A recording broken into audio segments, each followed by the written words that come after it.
الحمد للہ رب العالمین والصلاة والسلام علی سید الانبیاء والمرسلین وعلی آلہ وصحبہ اجمعین. صلاۃ والسلام علیک یا سیدی یا رسول اللہ وعلی آلہ وصحبہ یا سیدی یا حبیب اللہ. اللہ جل جلالہ کے فضل و کرم اور اس کی مہربانی سے فارسی قاعدہ آسان کر کے سمجھایا جا رہا ہے. سفر حرمین شریفین کی وجہ سے کچھ تعطل آیا. انشاءاللہ تعالی اللہ جل وعلا کے فضل و کرم سے اب پھر اس کا آغاز کیا جا رہا ہے. اللہ جل وعلا ہمیں اس زبان کو سیکھنے اور اسے حق کا ذریعہ بنانے کی توفیق عطا فرمائے.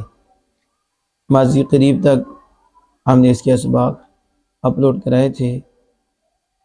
آج انشاءاللہ تعالی 11واں سبق ماضی بعید کے متعلق ہوگا. سب سے پہلے اس کی آسان تعریف ماضی بعید اسے کہتے ہیں. ماضی بعید اسے کہتے ہیں جس سے دور کے گزرے ہوئے زمانے میں کسی کام کا کرنا یا ہونا سمجھا جائے. یعنی یہ کام ہوا یا کام کیے بڑا وقت گزر چکا ہے. اور اس کے بڑھانے کا طریقہ کیا ہے؟ ماضی مطلق کے آخر میں ہا بود کو بڑھا دیں اور ہا سے پہلے دال پہ یا جو تا کا حرف آتا ہے اس کے اوپر زبر دے دیں. یعنی پرورد یہ ماضی مطلق ہے تو ہا بود لگائیں تو پروردہ بود. اس طرح گفت ماضی مطلق ہے تو اس کے آخر میں ہا بود لگائیں گفتہ بود. تو اس طرح یہ ماضی مطلق سے ماضی بعید معروف بن جائے گا. اور اگر مجہول بنانا ہو تو ماضی مطلق مجہول کے آخر میں ہا بود بڑھا دیں. یعنی پروردہ شد جو ماضی مطلق مجہول تو اس کے آگے میں آپ ہا بود بڑھائیں پروردہ شدہ بود. اس طرح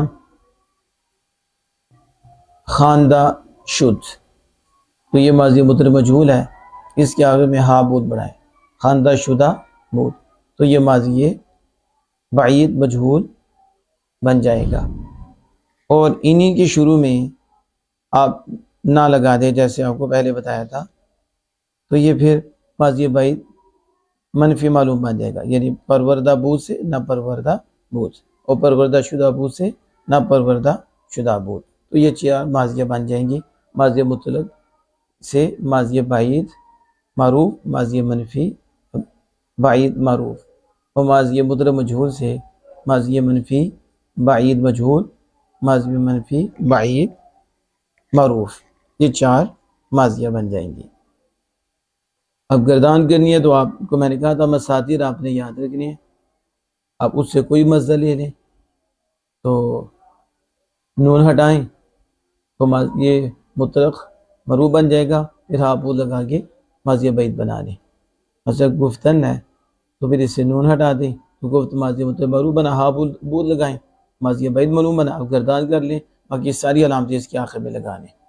یعنی گفتہ بود تو بود کے آگے اب علامتیں لگائیں بودی بودیت بودی بودن یہ سارے یعنی بود بودن بودی بودیت بودم بودیں. تو آپ کہیں گے گفتہ بود گفتہ بودن گفتہ بودی گفتہ بودیت گفتہ بودم گفتہ بودیں. تو ترجمہ اب اردو میں ماضی مطلق کے آخر میں تھا لگا دیں تو ماضی بعید بن جاتی ہے. ماضی مطلق اس نے پالا اب تھا لگائیں اس نے پالا تھا اور پروردہ بودن انہوں نے پالا تھا دی تو نے پالا تھا تم نے پالا تھا میں نے پالا تھا ہم نے پالا تھا. لیکن یہ یاد رکھیں کہ لازم سے مجہول نہیں آتا مجہول متعدی سے آتا ہے. اب آپ کوئی اور مزہ لے لیں یعنی خوردن کھانا. آپ خرد ماضی مطلق بنا ہا بود لگائیں تو ماضی مطلق بعید معروف بنا خوردہ بود خوردہ بودن خوردہ بودی خوردہ بودیت خوردہ بودم خوردہ بودے. انہوں نے کھایا تھا اس نے کھایا تھا انہوں نے کھایا تھا تو یہ تو نے کھایا تھا تم نے کھایا تھا میں نے کھایا تھا ہم نے کھایا تھا. اب اس کے شروع میں نہ لگا دیں نہ پروردہ بود اس نے نہیں پالا تھا، نہ خوردہ بود اس نے نہیں کھایا تھا، نہ گفتہ بود اس نے نہیں کہا تھا۔ آگے ساری اس کے آگے علامتی اور ضمیریں لگا دیں۔ جمع کے لیے لینا تو جمع کی نون دال ضمیر لگا دیں، اور حاضر کے لیے نہ یا ساکن لگا دیں، جمع حاضر کے لیے نہ یا دال ساکن لگا دیں، واحد متکلم کے لیے میم ساکن لگا دیں، جمع متکلم کے لیے نہ یا میم ساکن۔ اس طرح دونوں ماضیاں بن جائیں گی، ماضی معروف بعید اور ماضی منفی معروف بعید۔ اب ہے ماضی بعید مجہول، معروف بھی اور مجہول بھی، یعنی پروردہ شد کے آگے ہاں بود لگایا، پروردہ شدہ بود آگے ضمیریں لگا دیں یا علامتیں لگائیں۔ پروردہ شدہ بود، پروردہ شدہ بودن، پروردہ شدہ بودی، پروردہ شدہ بودین، پروردہ شدہ بودم، پروردہ شدہ بودیں۔ نہیں بنانی ہے نفی، تو نہ پروردہ شدہ بودن بود، نہ پروردہ شدہ بودن، نہ پروردہ شدہ بودی، نہ پروردہ شدہ بودین، نہ پروردہ شدہ بودم، نہ پروردہ شدہ بودیں۔ معروف کا ترجمہ کہ وہ پالا گیا تھا۔ اب اردو میں ماضی مطلق مجہول میں گیا کا لفظ آتا ہے، یہ وہ پالا گیا۔ اب اس کے آگے تھا لگائیں تو ماضی بعید مجہول بن جائے گا۔ وہ پالا گیا تھا، وہ پالے گئے تھے، تو پالا گیا تھا، تم پالے گئے تھے، میں پالا گیا تھا، ہم پالے گئے تھے۔ اب نفی کر لو، وہ نہیں پالا گیا تھا، وہ نہیں پالے گئے تھے، وہ نہیں پالا گیا تھا، تم نہیں پالے گئے تھے، میں نہیں پالا گیا تھا، ہم نہیں پالے گئے تھے۔ اس طرح یہ ماضی بعید مجہول معروف بھی اور منفی معروف منفی مجہول بھی دونوں بن جائیں گے۔ بس آپ کو مصادر سے یاد ہونے چاہیے، جتنے بھی پیچھے مصادر گزرے ہیں وہ صحیح یاد رکھیں، اور اس کا طریقہ بنانا آپ کو آتا ہو، اور پھر اس کی علامات جو بتائی تھیں، نون دال اور یا ساکن، یا دال ساکن، میم ساکن، یہ آپ نے ذہن نشی رکھنی ہے، جس سے آپ کو سیکھے گا پتہ چلے گا۔ اور اردو میں نے بتایا تھا وہ، اس، انہوں، ٹھیک ہے، وہ سب، تو، تم، میں اور ہم، یہ نشانیاں ہیں اردو میں، اور یہ انہیں ہم ضمیریں کہتے ہیں۔ اور یہ علامات کہنے ہیں آپ، یہ واحد غائب کی علامت ہے، یہ جمع غائب کی ہے، یہ واحد حاضر کی ہے، جمع حاضر کی ہے، اور یہ واحد متکلم جمع متکلم کی، اور اسے ضمیریں کہنے کہ یہ فاعل ہے، یہ فعل کے ساتھ ملے ہوئے ہیں۔ اب اس کی مشق ہے کہ ماضی بعید کی تعریف کرو، تو وہ ماضی بعید کی تعریف اوپر میں نے کر دی، اور پھر ماضی بعید کیسے بنائی جاتی ہے یہ بھی بتا دیا۔ اب آپ نے خود اس کو بھی حل کرنا ہے۔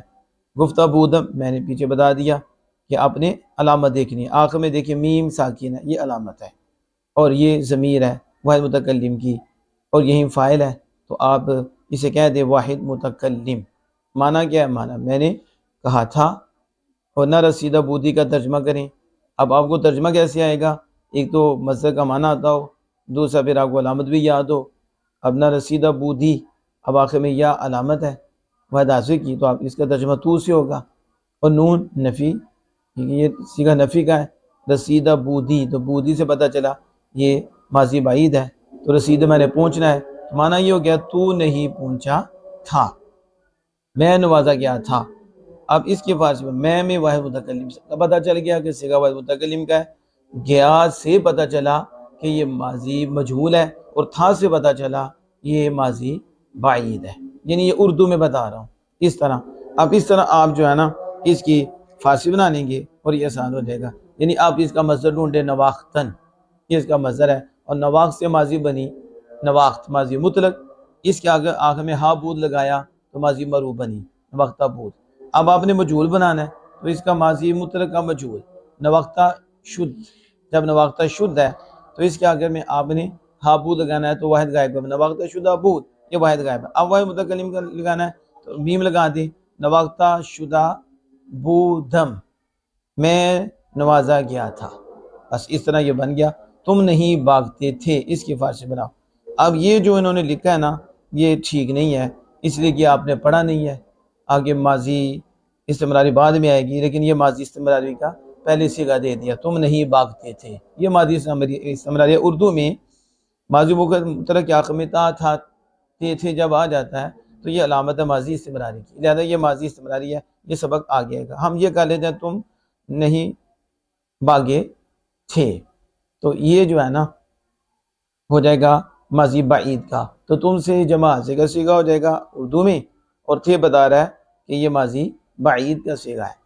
اب آپ نے بھاگنے کی جو فارسی ہے اس کو ذہن میں رکھنا ہے۔ اب رمیدن ہے تو بھاگنا ہے، تو رمیدن سے رمیدہ بود، یہ تھا وہ باغا تھا. اب آپ نے جمع حاضر کا لینا ہے تو یا دا لگا لیں. رمیدہ بودید تم نہیں باغے تھے، تو اس کی فارسی بن جائے گی. اور ستودہ شدہ بودید کیا سیگا ہے؟ ابو دید میں یا دال جب آ گیا تو آپ کہہ دیں جمع حاضر کا سیگا، کیونکہ یا دال جمع حاضر کی علامت ہے. اردو میں تم ہے تو آپ کہہ دیں جمع حاضر کا سیگا ہے. اور یہ فعل کون سا ماضی بعید مجہول ہے؟ کیونکہ ستودہ شدہ ماضی مطلق میں ہابودید آیا ہوا ہے، ہابود آیا ہوا ہے. ابردہ شدہ بودن کیا سیگا؟ ماں مانا بتا. ابردہ شدہ بودن میں نون ڈالا ہے، تو اب نون ڈال سے آپ کہہ دیں کہ یہ جمع غائب کا سیغہ ہے. اور ماضی کون سی ہے؟ آپ دیکھیں ابردہ شد کے آگے ہا بودند ہے، تو آپ کہہ دیں کہ یہ ماضی بعید مجہول ہے. معنی بتاؤ. ابردن کا معنی آنا چاہیے لانا، تو وہ لائے گئے تھے، یہ اس کا ترجمہ ہو گیا. اب اس کے آگے مصادر ہیں. اندوختن جمع کرنا، پرسیدن پوچھنا، خندیدن ہنسنا، درخشیدن چمکنا، سپردن سونپنا، فہمیدن سمجھنا. آپ نے ان کو یاد کرنا ہے. کل انشاءاللہ تعالی اردو میں ترجمہ اور پھر اس کی فارسی بنائیں، وہ انشاءاللہ کریں گے. جب آپ کو یہ مصادر کے معنی صحیح طرح آ جائیں گے، پھر آگے آپ وہ مشق بھی سمجھ آئیں گے. اللہ جل وعلا سے دعا ہے کہ ہم سب کو عمل کرنے کی توفیق عطا فرمائے.